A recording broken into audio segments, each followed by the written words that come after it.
আসসালামু আলাইকুম প্রিয় ভিউয়ার্স, আপনাদের সবাইকে স্বাগতম আমাদের আজকের ভিডিওতে। বাংলাদেশের সরকারি চাকরিজীবীদের জন্য প্রতি বছরের মতো আবারও একটি প্রত্যাশিত মাস সামনে আসছে, জুলাই মাস।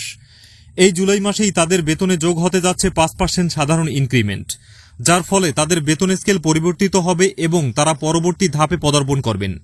এর মানে কি, এর প্রভাব কেমন হতে পারে, চলুন বিস্তারিত জেনে নেই আজকের ভিডিওটিতে। 1. প্রতি বছর জুলাই মাসে 5% সাধারণ ইনক্রিমেন্ট কি এই নিয়ম?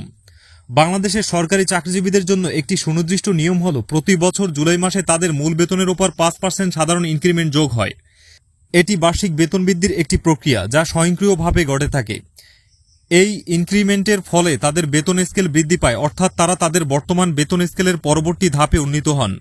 এই নিয়মটি সরকারি চাকরিজীবীদের জন্য একটি নিয়মিত আর্থিক বৃদ্ধির সুযোগ করে দেয়, যা তাদের জীবনযাত্রার ব্যয়ভার মোকাবিলায় কিছুটা সহায়তা করে। এটি সরকারের পক্ষ থেকে কর্মীদের কর্মদক্ষতা এবং অভিজ্ঞতার স্বীকৃতির একটি অংশ। 2. জুলাই থেকে 5% ইনক্রিমেন্ট যোগ হচ্ছে বেতন স্কেলের পরবর্তী ধাপে পদার্পণ। যেমনটি প্রতি বছর হয়, তেমনটি আগামী জুলাই মাস থেকেই বিভিন্ন বেতন স্কেলে কর্মরত সরকারি চাকরিজীবীদের মূল বেতনের ওপর এই 5% ইনক্রিমেন্ট যোগ হতে যাচ্ছে।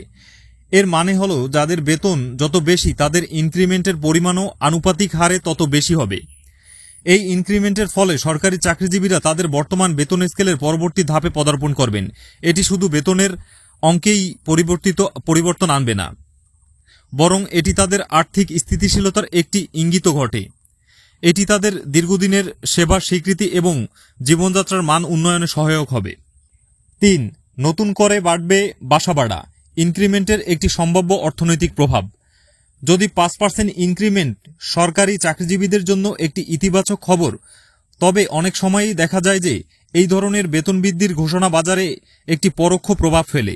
এটি একটি সাধারণ ধারণা বা আশঙ্কা হল, যখন মানুষের হাতে কিছু বাড়তি অর্থ আসে তখন কিছু কিছু ক্ষেত্রে, বিশেষ করে শহর অঞ্চলে, বাসা ভাড়ার মতো নিত্য প্রয়োজনীয় সেবার দাম বাড়তে পারে। বাড়িওয়ালারা অনেক সময় সরকারি বেতন বৃদ্ধির সঙ্গে তাল মিলিয়ে ভাড়া বাড়িয়ে দেন, যা সরকারি চাকরিজীবীদের এই বাড়তি আয়ের সুফলকে কিছুটা হলেও কমিয়ে দিতে পারে। এটি একটি অর্থনৈতিক প্রতারণা যা সরকারি ইনক্রিমেন্টের পর প্রায়শই দেখা যায়। জুলাই মাসে 5% ইনক্রিমেন্ট সরকারি চাকরিজীবীদের জন্য নিঃসন্দেহে একটি ভালো খবর, যা তাদের আর্থিক পরিস্থিতিকে কিছুটা স্বস্তি দেবে। তবে এর পাশাপাশি সম্ভাব্য অর্থনৈতিক প্রভাব, যেমন বাসা ভাড়া বৃদ্ধি, সেদিকেও নজর রাখা জরুরি। প্রিয় দর্শক, এই ইনক্রিমেন্ট নিয়ে আপনার কি ভাবনা? বাসা ভাড়া বাড়ার আশঙ্কা কতটা বাস্তবসম্মত? আপনার মূল্যবান মতামত আমাদের কমেন্ট বক্সে জানাতে ভুলবেন না।